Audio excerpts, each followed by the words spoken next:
Alam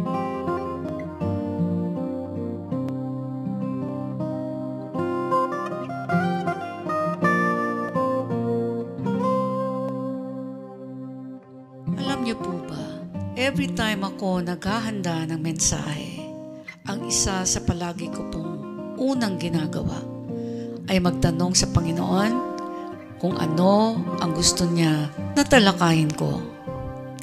And through the years, na-realize ko po na kaya siya nagpapadala ng mensahe. Kasi, una, palaging may problema ang tao. At pangalawa, may problema sa tao ang Diyos. At ang napansin ko po, wala siyang pinapatalakay kundi ang tumutukoy sa dalawang yan.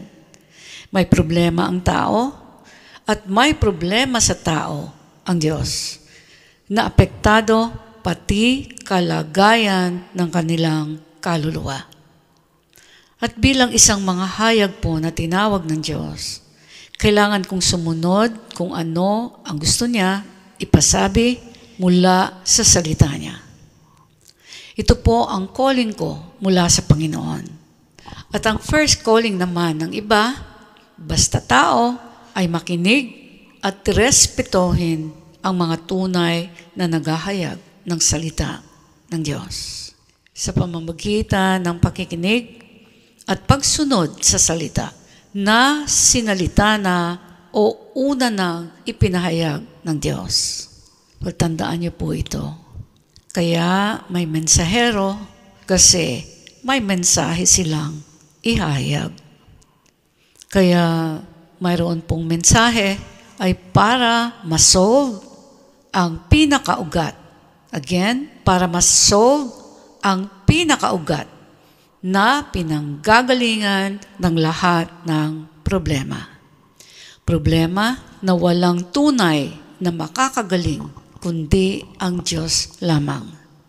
Na dapat tinututukan sundin ang sinasabi sa salita niya. Tandaan niyo po, walang makakapagbigay ng buo at tamang solusyon kundi ang Diyos lamang. Kapag sinabing Diyos lang, ibig sabihin sa paggawa ng solusyon, nakapaloob ito sa sinasabi ng salita niya. Kasi ang salita lang ng Diyos ang walang mali o walang error. Nakaayon ito sa gusto ng Diyos. Hindi po ito nakaayon sa pamamaraan ng kapwa-tao na taga-mundo lamang. Lahat po ng solusyon na hindi galing sa tinuturo ng salita ng Diyos ay makakapagpalayo po sa atin sa Kanya. Lahat ng maling pagpili at pagdidesisyon, babalik at babalik pa rin po sa atin ang epekto nito. Kaya dapat sigurado po tayo nakatanggap-tanggap sa Diyos ang ating mga ginagawa at ang ating pinagdidesisyonan. Or else, alam niyo po ang mangyayari, babalik ito sa atin.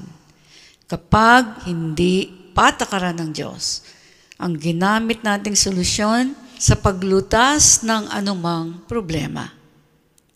Yan po ang panawagan ng Diyos sa lahat ng panahon. Kaya mahalaga po ang alam ninyo ang salita na magbibigay sa inyo ng hindi lang gabay, kundi pati lakas para makasunod po sa kanyang salita. At huwag niyo rin pong kakalimutan, hanggang hindi gumagaling ang pinakaugat ng lahat ng problema, apektado nito ang lahat sa buhay po natin. Apektado pamilya natin, trabaho natin, business natin, kahit sa kapwa-tao natin.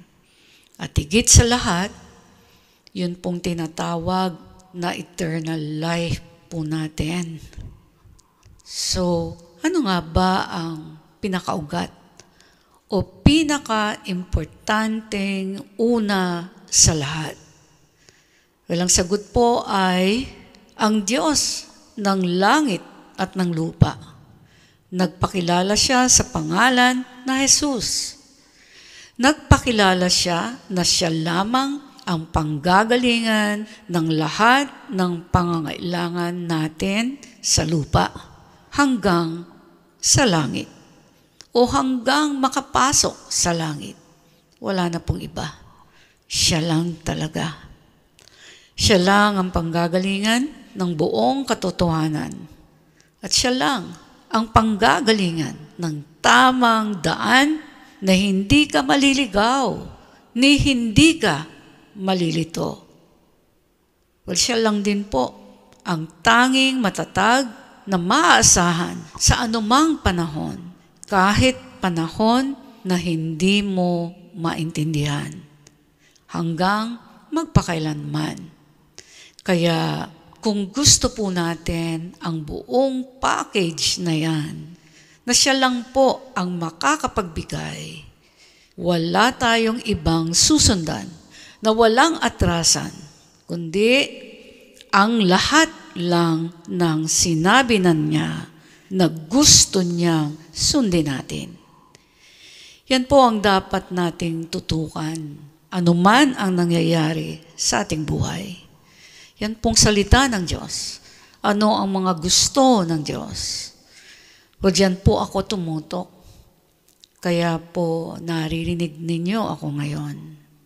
Alam niyo po, ang pagtutok ko sa Kanya ang nagpabago sa aking buhay na magulo. Ang pagtutok ko sa pagsunod sa salita Niya ang nagbigay ng patotoo na totoo nga na Siya ang Diyos. Totoo ang salita Niya. Kaya sa oras po na ito, kung marami kayong pinagdadaanan na hindi na po ninyo maintindihan kung paano ito masosolusyonan, well, wag na po kayong magpagod ng magpagod, mag-try na wala ang direksyon ng Diyos. Ang kailangan po ninyo ay matatag at hindi pa bago-bago na relasyon sa Diyos. Kapag hindi po kayo naging matatag dyan, ang buhay din ninyo ay siguradong hindi tatatag. Bakit po? Kasi ang Diyos lamang ang matatag. Wala nang iba. Kapag tumuto kayo sa Diyos, sa pagsunod sa salita Niya, alam niyo po ba ang mangyayari? Well, tututukan din kayo ng Holy Spirit na padala mismo ng Ama sa langit para kayo at tayo ay magabayan sa lahat ng bagay.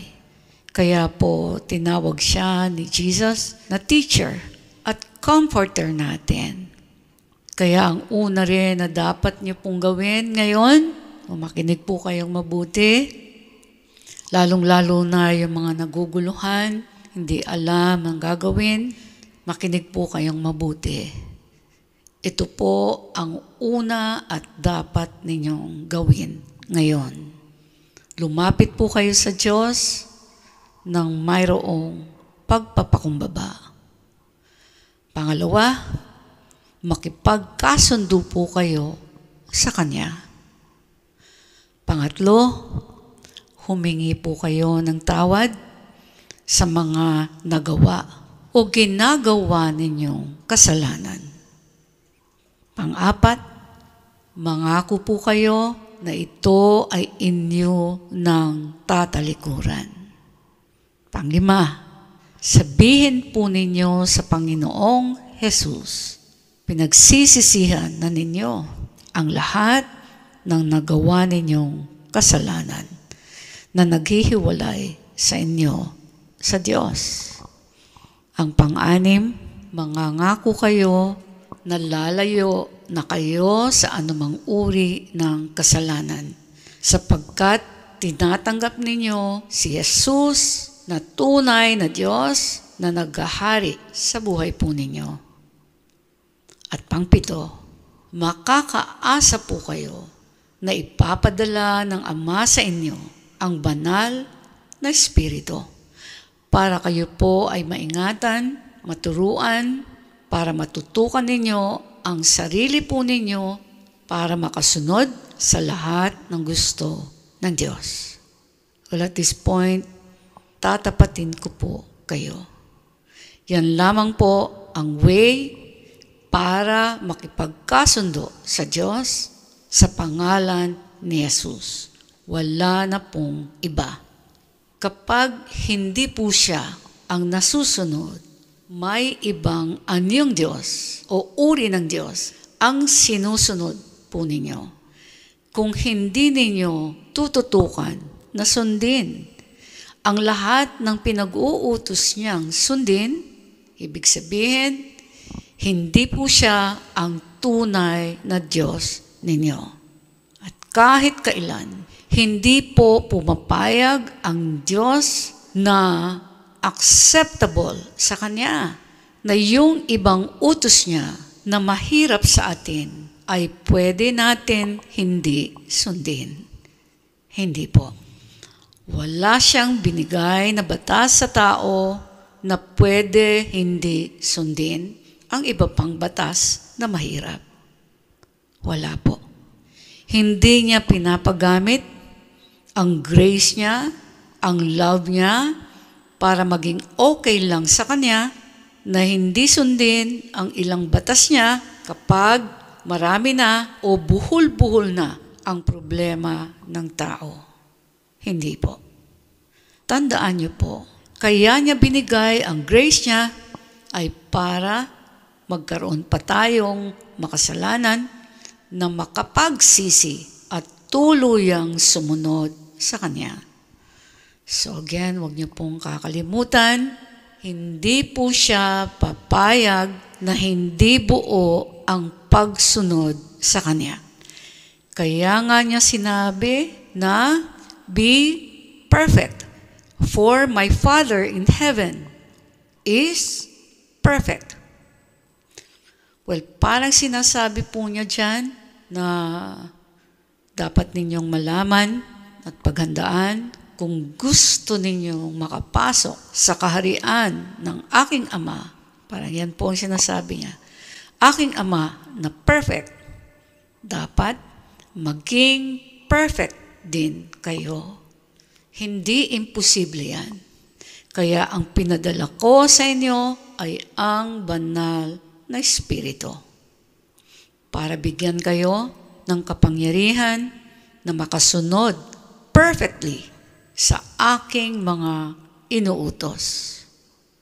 Alam niyo po, kapag hindi po tayo naniniwala diyan po sumusulpot ang iba't ibang kaguluhan sa buhay.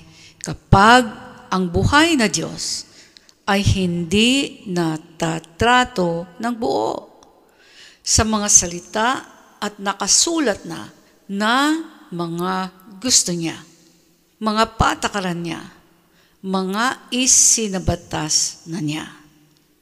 Remember po, ang lahat ng batas, kahit sa gobyerno ng tao, kaya po ito binuo ay para sundin. Hindi po pinapahintulutan ng anumang gobyerno na ang mga batas nito, kahit isa o dalawa lamang, ay hindi masunod.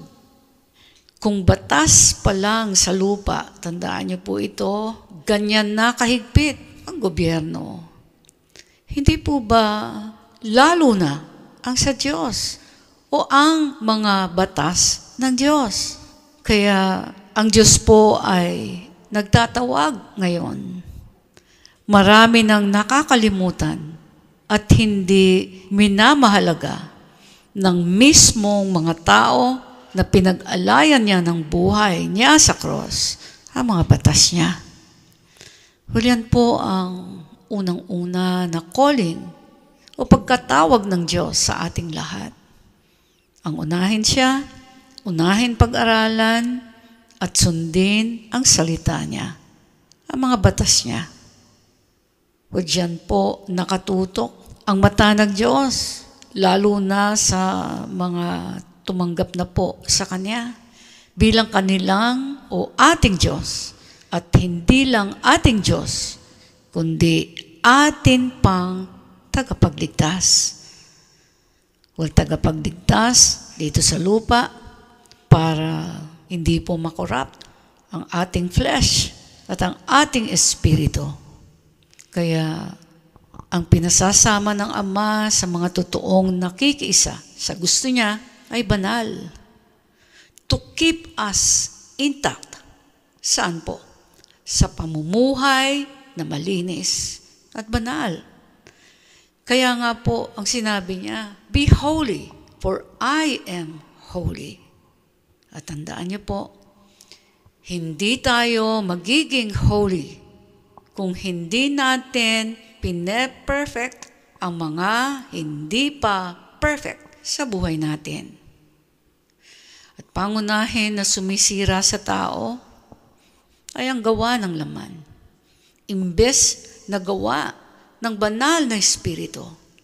At ganun din ang walang satisfaction sa material na bagay sa mundo, na pangunahing naglalayo sa Diyos. Well, Diyos na hindi nakikita ng mata ng tao, pero nakikita niya ang lahat na ginagawa ng tao.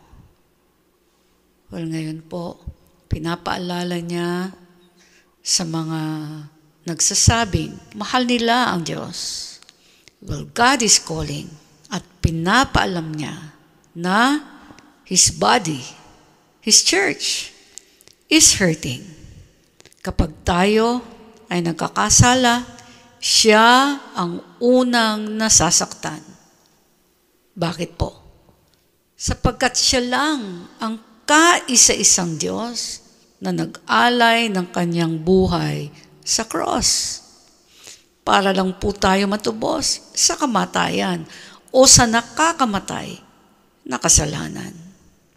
Well, pinapasabi po niya na ang church ay regalo ng Diyos para sa atin.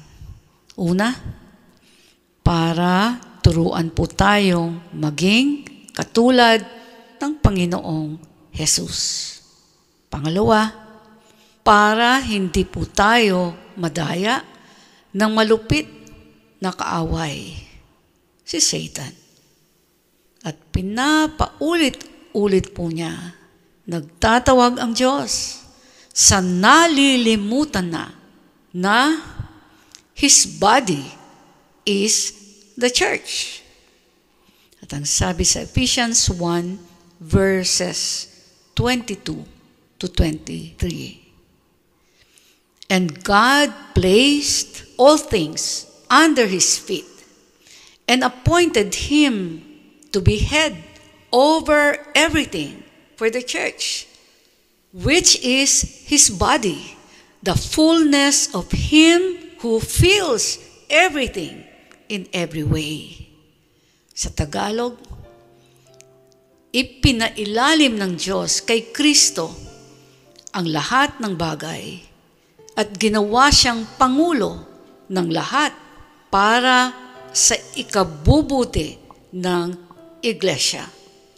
Na siyang, tingnan niyo po ang sabi dito, na siyang katawan ni Kristo. Ang iglesia ay ang kabuuan ni Kristo na siyang bumubuo sa lahat. Well, ganyan po, kahalaga ang church. Well, marami po ang nakakalimot na ang church ang itinayo at inatasan ng Diyos para ipatupad ang gobyerno ng Diyos dito sa lupa. Marami na po ang nakakalimot na pinakamataas ang gobyerno ng Diyos na nire-represent ng kanyang tunay na iglesia o church. Bago pa ang anumang gobyerno sa mundo. In fact, ang bawat batas ng gobyerno dito sa lupa ay mula rin sa kabutihan ng Diyos para sa tao. Hindi po ba? Well, totoo po na mayroong tunay na church ng Diyos. Kaya sa message po na ito, madiin ang pinakabili ng Diyos. Diinan ko ang pagpapahalaga sa kanyang church o sa kanyang body na kanyang babalikan. Well, madiin po niyang pinapaalala na ang church ay dapat binibihisan natin ng karangalan. Kaya, ang una pong pagtawag ng Diyos sa mensaheng ito ay nagtatawag siya ng buo ang puso at isip na pinapractice o isinasabuhay ang bawat detalye ng kanyang mga pinag-uutos sa ating lahat. At sa lahat ng ginagawa po natin, isa lang ang palaging pinakaunang ating babantayan. Ang posisyon ng Diyos. Nasa una ba siya palagi sa isip ninyo? At sa lahat po ng iyan, diyan po tayo ihaharap ng Diyos sa araw na tinakda niya para bigyan ng gantimpala ang mga taong pinakislap nila na parang ginto ang kanilang mga ginawa o nagawa. Nakikita man ito ng tao o hindi. Sapagkat nadarama nila na walang tigil ang pagsama sa kanila ng banal na Espiritu na pinapahalagahan ang lahat na nakikita niya. At bilang panghuli, gusto ko po ipaalala sa inyong lahat na sa lahat po ng naihayag ko ngayon, ang una po ninyong isipin ay ganoon niya kayo kamahal. Ganoon niya tayo kamahal. Kaya sa oras na ito, ibigay niyo po sa Kanya ang pinakamataas na papuri na sa Kanya lang bagay, saan man kayo naroroon ngayon. Pusugin niyo po siya ng mayaman na pagpapasalamat at pagsamba na Kanyang kinalulugdan. Yan po ang napakahalaga na pagtawag at paalala ng ating buhay na Diyos sa pangalan ng Panginoong Hesus at sa pagsama ng banal na Espiritu Santo. Hanggang sa muli, iniiwan ko po sa inyo ang kapayapaan ng Diyos at ang Kanyang masaganang pag-ibig. God bless you all.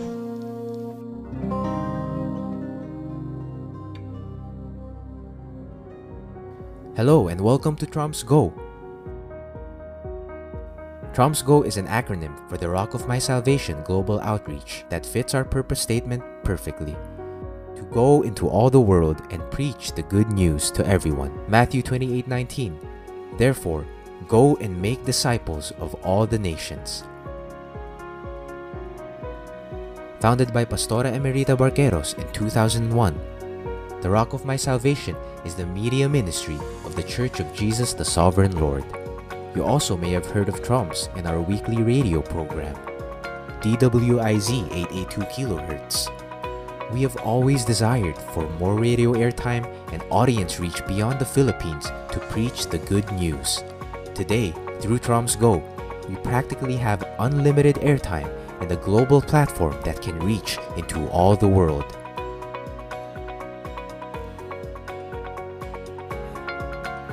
To accomplish our mission, Pastora Emerita is taking the preaching of the gospel to another level. We are excited to invite you to join the Tromsco community.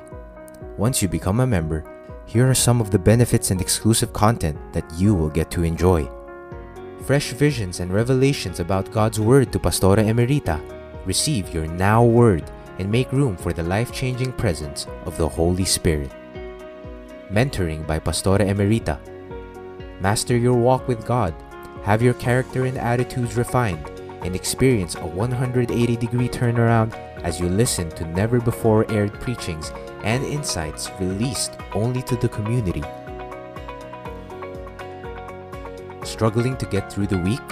Refuel here and receive refreshing word, biblical promises, real-life stories, and inspirational posts to cheer you on. Get an inside look as Pastora Emerita takes you behind the scenes of the making of her messages, her own lifestyle of worship, her journey as a pastor and a mom, and learn her secrets that led her to true success in life. Engage with the Troms family as we share personal insights to Pastora Emerita's messages, host online discussions, Q&A, and create opportunities for you to serve and help build God's kingdom together. If you want to break free from problematic patterns and cycles of life and desire true and lasting change to become who God designed you to be, we welcome you to the Tromsco community.